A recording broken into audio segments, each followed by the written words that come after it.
En el Señor Jesucristo. Reciban un saludo de la Asociación Dominicana del Sureste de los Adventistas del Séptimo Día en el ensanche Osama, que compete desde la parte oriental, desde la avenida Duarte hasta Boca Chica y toda la provincia de Monteplata, 257 iglesias por la gracia de Dios. Hasta diciembre eran 251 y lo que va de año, por la gracia de Dios, hemos abierto 6 nuevas congregaciones por la gracia de Dios. Este año nuestra asociación ha empleado a 4 nuevos obreros pastores de un campo que está siendo grandemente bendecido por la gracia de Dios. Oren por este campo, oren por nosotros, oren para que este evangelio siga siendo proclamado y nuestro Señor pueda en gloria venir a buscar a su pueblo. Amén. Reciban un saludo de mi esposa. Tengo 3 hijos con ella. Santa Lucía se llama mi esposa. Mis 3 hijos son varones los 3. El más grande tiene 14 años, se llama Javier. El segundo tiene 11, va a cumplir 12 recién, se llama Isabel. Y el tercero tiene 6 y se llama Adriel. Ahí están, como ustedes verán, ahí van en línea, ¿no? Tienen un significado especial cada uno de esos nombres para nuestro matrimonio. Es un milagro, es un fortalecimiento de nuestro matrimonio, nuestro amor, y esperamos junto a esos 3 chicos llegar al reino de los cielos. Estoy deseoso de llegar a casa. Tengo 2 semanas que salí y todavía me quedan aquí algunos días más. Regreso el domingo 11 de mayo. Estoy jalando que llegue el día 11. Pero estoy feliz porque donde quiera que uno llega, uno se da cuenta que la familia de Dios es una sola. Amén. Gracias, hermanos de Patterson Sur, por darnos la oportunidad de llegar aquí en esta mañana y poder pasar una semana juntos a nuestro Señor Jesucristo en el estudio de su santa palabra. No estoy en un hogar extraño, estoy en un hogar de una familia que viene desde los Santos Osama. Quiero agradecer a nuestra familia, se me fue ahí, la familia Rivas, Corsino Rivas, ¿verdad? Por darnos la oportunidad de estar en su hogar y esperamos que la bendición pueda ser realmente grande para nosotros al compartir también esta semana especialmente, íntimamente allí con cada uno de ellos, con sus 2 preciosas hijas que Dios les ha ayudado a procrear. Y oro para que Dios me les pague también con la vida eterna. Amén. Hermanos queridos, yo sé que en la semana, a partir de mañana, a partir del lunes, algunos de ustedes no puedan estar aquí, pero cada esfuerzo que usted haga por venir cada noche será recompensado por uno que no sabe fallar. Y ese es nuestro Señor Jesucristo. Saque un poco de tiempo y venga aquí y traiga algún amigo para que conozca que es tiempo de decidir entregarse a Cristo Jesús. Quiero invitarte a abrir tu Biblia en la carta del apóstol Pablo a la iglesia en Filipos. La iglesia en Filipos, el apóstol Pablo le escribe una interesante carta. En el capítulo 3 vamos a leer el texto en el verso 7 y 8. Permítame por favor una vez más clamar a Dios para que su palabra, al pasar por este instrumento pecador, no pierda nada de poder, sino que haga la obra en cada corazón que debe ser hecha. Padre, abrimos tu palabra porque es a ti que queremos escuchar. Es tu voz que necesitamos oír, es a Cristo que necesitamos conocer más. Ayúdanos a escucharle en esta mañana, a poder recibir tu palabra y que la misma haga la realidad y el cambio que cada persona aquí necesita, especialmente en mí primeramente y también en cada corazón aquí presente. En Jesucristo tu Hijo. Amén. Estaba en la iglesia de Harvard, en Nueva York.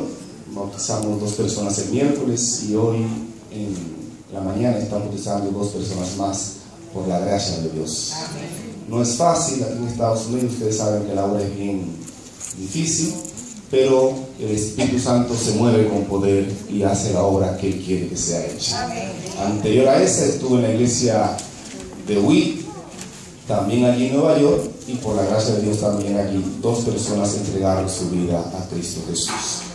Filipenses 3, 7 y 8 dice: pero cuántas cosas eran para mí ganancias, las he estimado como pérdidas por nuestro Señor Jesucristo. Y ciertamente, verso 8 dice Pablo, ciertamente aún estimo todas las cosas como pérdidas por la excelencia del conocimiento de Cristo Jesús mi Señor, por amor del cual lo he perdido todo y lo tengo por basura para ganar a Cristo. De manera que yo quiero pedirle a cada amigo en esta noche, rogarle en el nombre de Jesucristo, que decida hoy ganar a Cristo. Cada hermano que continúe decidiendo en su vida ganar a Cristo Jesús en su corazón. Quiero iniciar diciéndoles que la iglesia en Filipos estaba en una situación delicada. Estaba siendo perseguida y estaba siendo maltratada la iglesia en Filipos, porque la iglesia en Filipos era considerada como una religión ilegal. No solamente estaba siendo perseguida por los romanos, sino que estaba siendo perseguida por los judíos, por la iglesia judía, los judaizantes, que eran celosos con las cosas de la ley. En medio de esa situación, Pablo los consuela y les dice a ellos que él también tuvo persecución, que él también tuvo que enfrentar dificultades. Y en medio de eso Pablo los felicita, porque ellos, a pesar de la persecución, se han mantenido firmes en la fe de Jesucristo. Se han mantenido luchando por honrar a Dios en su vida y caminando con Él. Capítulo 1, verso 27. Pablo dice que también él tuvo esas persecuciones. Capítulo 1, verso 28. De modo que, hermanos queridos amigos, la Biblia presenta que nosotros no solamente hemos sido llamados a creer en Cristo, hemos sido llamados también a padecer por Él. Amén. Amén. Y es interesante y muy importante que ese aspecto de nuestra vida cristiana no lo olvidemos. No solamente hemos sido llamados a creer en Cristo, sino a padecer por Él. Y la iglesia en Filipo estaba siendo perseguida, estaba padeciendo, estaba siendo sufrida, porque era considerada una religión ilegal. En medio de esa situación, ser considerado en el siglo I como una religión ilegal equivalía a perder su trabajo. Equivalía esto a perder sus posesiones. Ser considerado una religión ilegal equivalía a eso, a perder sus posesiones, su trabajo, su familia, y aún también equivalía a eso, a perder su propia vida.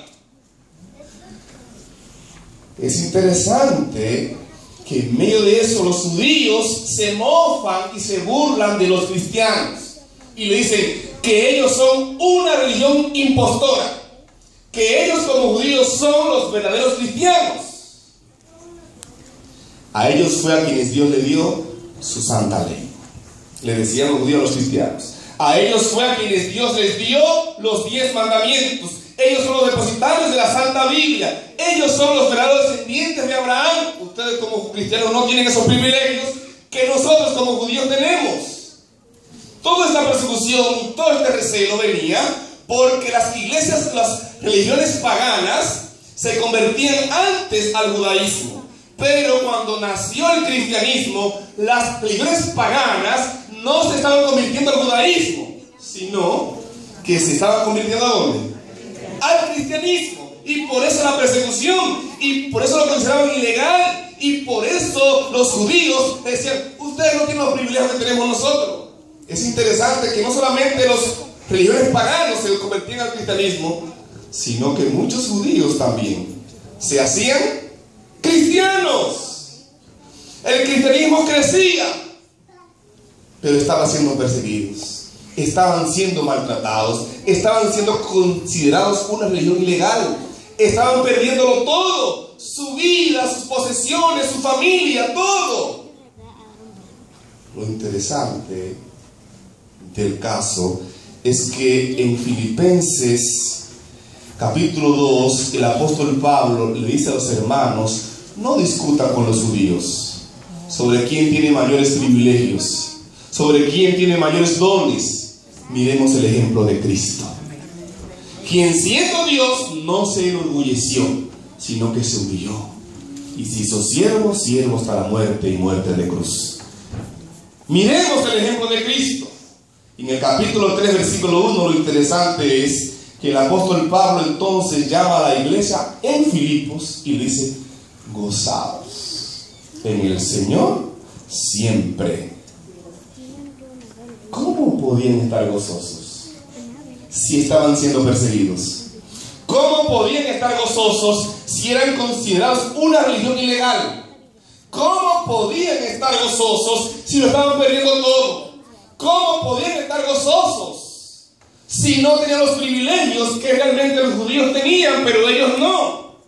¿Cómo podían estar gozosos si estaban siendo muertos por la causa de Cristo?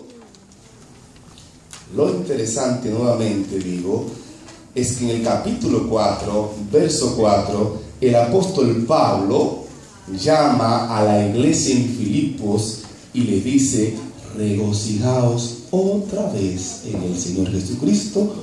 Otra vez os digo, regocijaos. De manera que el capítulo 3 de Filipenses está situado entre dos llamados que el apóstol Pablo le hace a la iglesia para que esté siempre gozosa en Jesucristo. Lo que quiero compartir con ustedes es en el capítulo 3 las razones que el apóstol Pablo le da a la iglesia para que siempre esté gozosa en Cristo a pesar de las persecuciones. Y yo quiero que miremos que algunas cosas que el apóstol Pablo dice aquí y que él dice: yo también tengo de qué gloriarme. Pablo enfrenta a los judaizantes y le dice a los cristianos: miren, si alguien tiene de qué gloriarse, soy yo. Y miremos el currículo aquí que el apóstol Pablo le presenta a la iglesia en Filipos. Capítulo 3, versos 4 al 6. Lea conmigo, por favor. Vamos a enumerarlas. Las cosas por las cuales Pablo dice que debían gozarse y las cosas que Pablo dice que él tenía de qué gloriarse más que cualquier judío. Enumerémosla. Número 1. Circuncidado al 8º día. Pablo poseía la mejor señal. Número 2. Del linaje de Israel, de la tribu de Benjamín. Pablo era parte del mejor pueblo. Número 3. Hebreos de hebreos. Pablo era parte de la mejor raza. Número 4. En cuanto a la ley, fariseo. Pablo tenía el mayor estatus y la mejor conducta. Número 5. En cuanto a celo, perseguidor de la iglesia. Pablo realizaba las mejores obras. Y número 6. En cuanto a la justicia que es en la ley, irreprensible. Pablo tenía los mejores méritos. Cualquier judío del siglo I había deseado tener un currículo en su vida como el que tenía Pablo. Lograr todo eso que Pablo dice aquí, que él tenía de qué gloriarse, cualquier judío, no era cualquier judío que tenía un currículo como ese.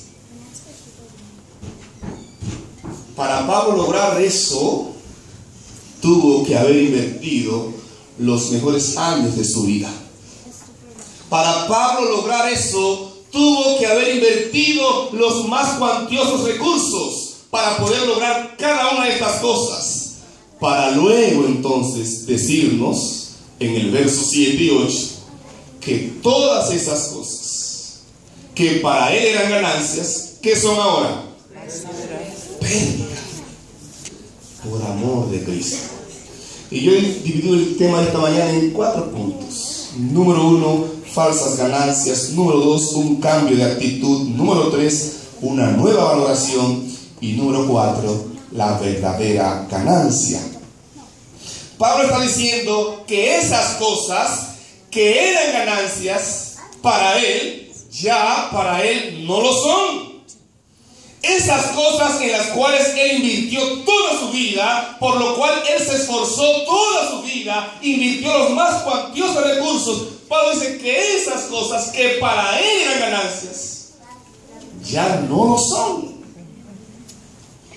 ¿Qué pasó en la vida de Pablo?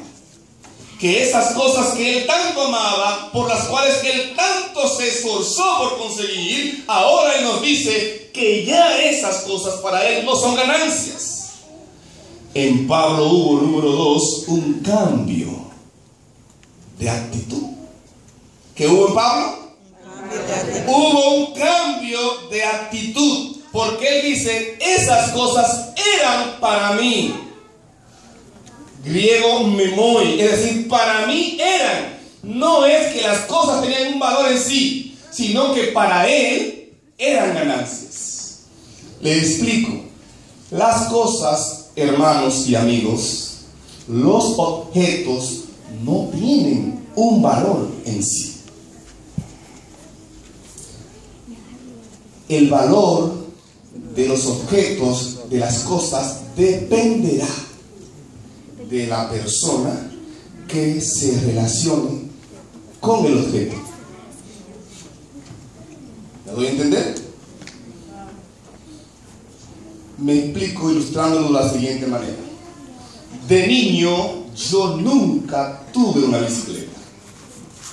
Y mis sueños de niño, yo me crié y dije, wow, algún día tendré una bicicleta. Mami, papi, cómprenme.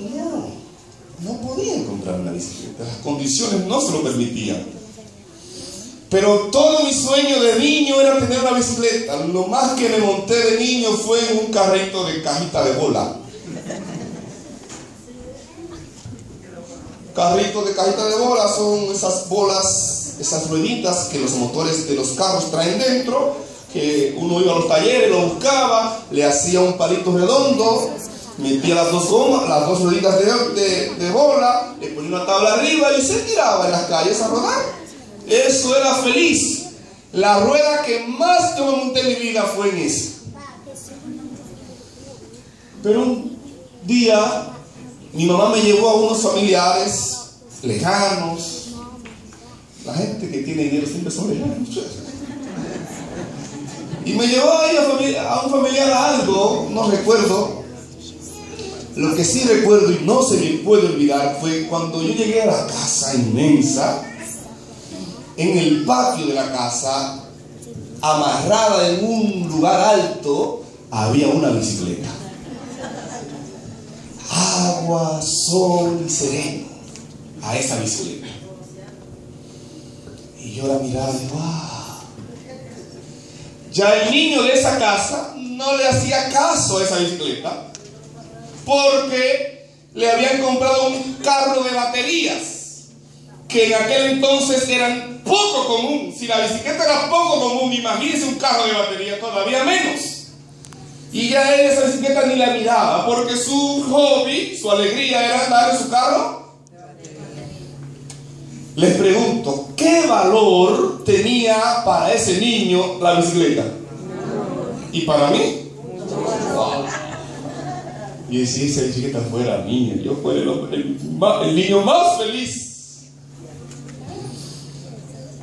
Eso me dice algo, nos dice algo. El valor de la bicicleta seguía siendo el mismo. La bicicleta no tenía un valor en sí. El valor es quien se lo da.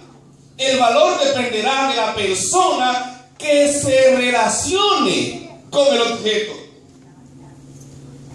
Siendo pastor en Boca Chica, iba manejando mi carro, un Camry del 87, y estaba en el peaje. Y de repente se me paró al lado un Mercedes-Benz nuevecito del año 2003. Y yo miré mi Camry y miré el Mercedes. Estaba manejando el pelotero Neyfi Pérez. Y yo dije, wow, ¿qué valor tendrá mi country para Nefi Pérez? ¿Qué valor usted cree que tendrá? Basura. Y para mí, mi country, todo, porque era todo lo que yo tenía. Queridos hermanos y amigos, a veces nos aferramos a cosas, le damos valores a cosas que realmente no tienen valor. Las cosas no tienen valor. El valor de las cosas es usted quien se lo da. Usted y yo no tenemos derecho. ¿No tenemos qué? Derecho. No tenemos derecho de darle valor a las cosas. Pero el que creó todas las cosas sí sabe valorar las cosas como son. Amén. Y ese es. De manera que tu escala de valores, ¿tú qué? Tu escala de valores estará bien siempre y cuando sometas tu voluntad a la voluntad de Dios. Bendito sea su santo nombre. Amén. El apóstol Pablo en Romanos 12 nos dice: no os conforméis a este siglo, sino transformaos por medio de la renovación de vuestro entendimiento, para que comprobemos cuál es la buena voluntad de Dios, agradable y perfecta. En este siglo, que la gente anda, la gente te valora si tú tienes una tabla, si tú tienes un buen celular, smartphone inteligente, si tienes un buen carro, si tienes una buena computadora, si tienes te valoran por eso. Pero no, Dios no nos valora en función de cosas. Dios valora corazones. Amén. La gente te ve con esas cosas y te dice: wow, tú sí estás bendecido. A ti Dios te ha bendecido mucho. Y uno se lo cree. Pero la mayor bendición que Dios da en la vida, óigame bien, la mayor bendición que Dios da en la vida no son cosas, son personas. Amén. La mayor bendición, ¿cuál es? Las personas. Tú puedes tener cosas y la gente puede hacer que te amen por las cosas, pero puede hacer que cuando no tengas las cosas tampoco tengas personas. Pero las personas que aman personas porque son personas, aunque no tengan cosas, siempre amarán personas y tendrán personas que le amen. Amén. ¿Hasta la idea? Sí. Soy pastor Roberto Matos. Y yo en Santo Domingo iba a algunas iglesias, me saludaban: pastor, pastor. Me nombraron en el departamento director de Ministerio Personal, Evangelismo, Escuela Sabática. Y de repente, algunas de esas personas que me saludaban: pastor. Hola, pastor. Porque nosotros pensamos que la gente es cosas, es cargo, es profesión, es título, es... No me valores por cosas. Me estás diciendo que tu relación conmigo no es sincera ni real. De manera que voy a valorar tu relación conmigo de manera falsa. Y yo quiero tratarte de manera real y verdadera. Amén.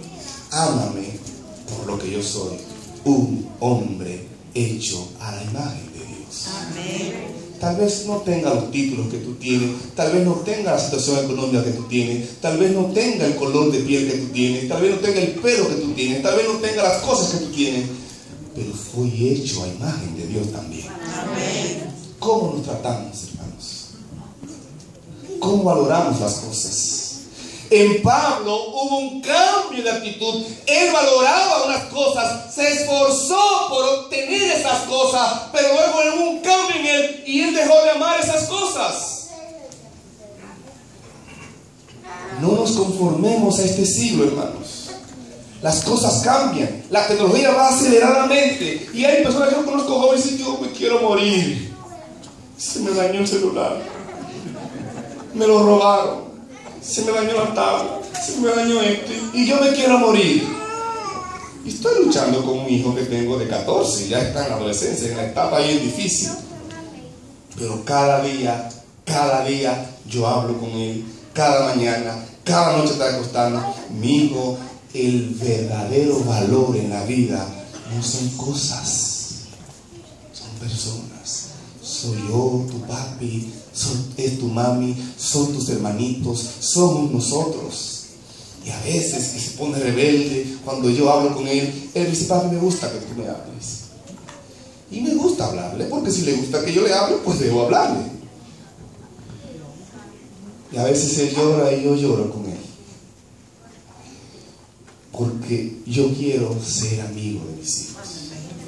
Durante toda mi vida, mi mayor lucha y mi mayor esfuerzo es por ser amigo de ellos. Que nadie me robe la amistad de mis hijos fuera. Para que haya un cambio de actitud como hubo en Pablo, ¿cómo será posible? Romanos 12:1 dice que esto solamente es posible si nos presentamos cada día ante Dios como sacrificio vivo, santo y agradable delante de Él, que es vuestro culto racional. Amén. Preséntate ante Dios como un sacrificio, no para cumplir tus gustos, sino para cumplir su voluntad. No para vivir como tú quieres, sino para vivir como Dios espera que tú vivas. Nunca serás feliz mientras estés pensando buscar la felicidad en cosas. Hay cosas que son buenas. Yo tengo una tabla, yo he hecho una licenciatura, he tenido 2 maestrías, estoy luchando por hacer un doctorado, estoy luchando por hacer cosas, pero no porque eso me da felicidad. Mi lucha cada día es caer ante Cristo en oración. Amén. Que Él sea el Señor de mi vida, que yo lo pueda amar a Él más que todo. Tal vez te sea imposible. Tal vez pienses que es imposible vivir sin cosas. A veces cuando yo era niño, a mí me gustaban mucho los soldados, los soldaditos.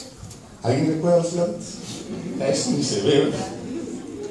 Había un vaquero, había una bazooka, había un rana. En la iglesia de Luis me llevaron 2 soldaditos al otro día. Bueno, cuando el último día que terminé la campaña. Yo de niño no podía vivir sin mis soldaditos. Yo jugaba con mis soldaditos. Si vivía en mi sueño era tener una bicicleta, pero en mi mundo, como no podía tener bicicleta, mi mundo infantil eran mis soldaditos. Y donde quiera yo iba, siempre tenía conmigo soldaditos. Mis bolsillos siempre llenos de soldaditos. Iba para la escuela, soldaditos. Iba por una fiesta, soldaditos. Iba para el médico, mis soldaditos. Para todos lados, soldaditos. Mi mamá me dice, pero no mami, no puedo dejar mis soldados. Y un día mi mamá me dijo, vamos a un lugar, pero no vas a llevar los soldados. Ella me quería dar una lección. Y yo, pues yo no voy. No, tú vas, pero sin soldados. No, mami, yo no voy. No, tú vas y vas a dejar los soldados. Está bien, mami, pero por lo menos me llevo. No, ni uno. Y tuve que ir, no, déjalo ahí en la cama. Y yo llevé mis soldados, los dejé en la cama. Y yo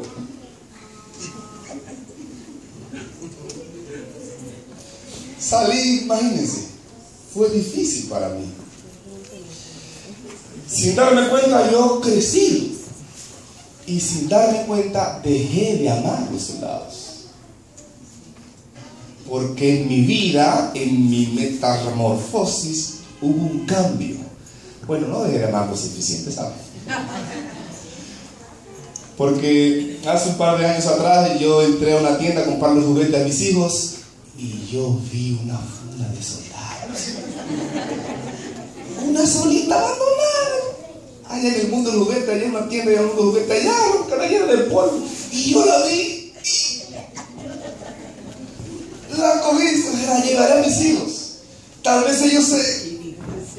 Y cuando la llevé, dice, mentira, era a mí que me gustaba. ¿Qué caso le van a hacer a los soldaditos ellos?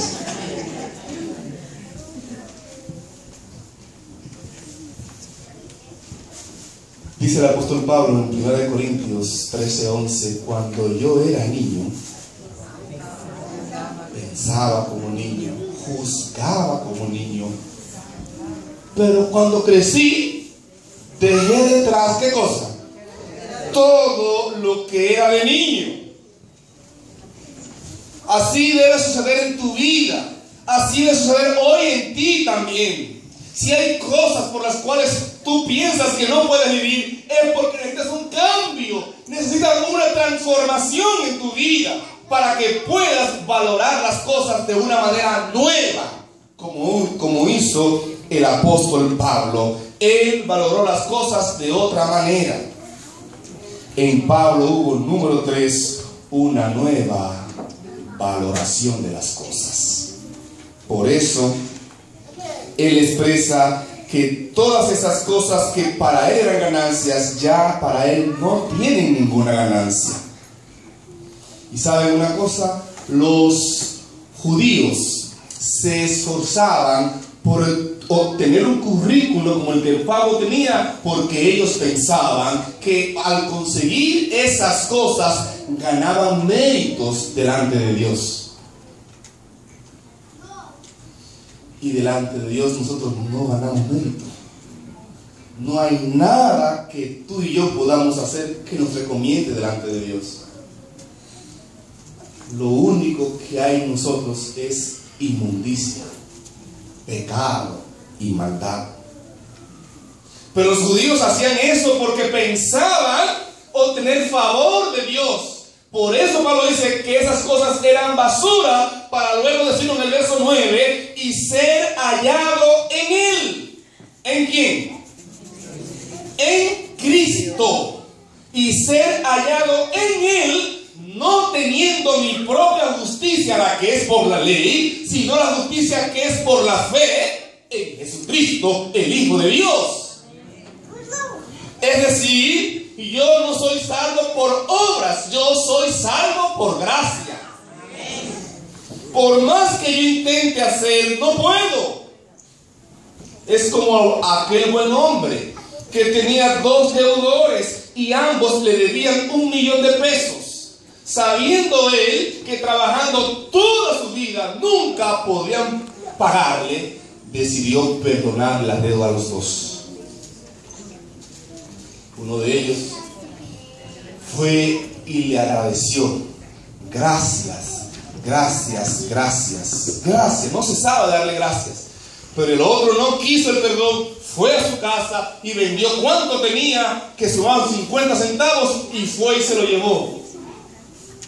Y cuando fue a pagarle, el deudor, el acreedor, dice, pero ¿por qué? ¿Qué es eso? Estoy pagando. No, pero yo te perdoné. No quiero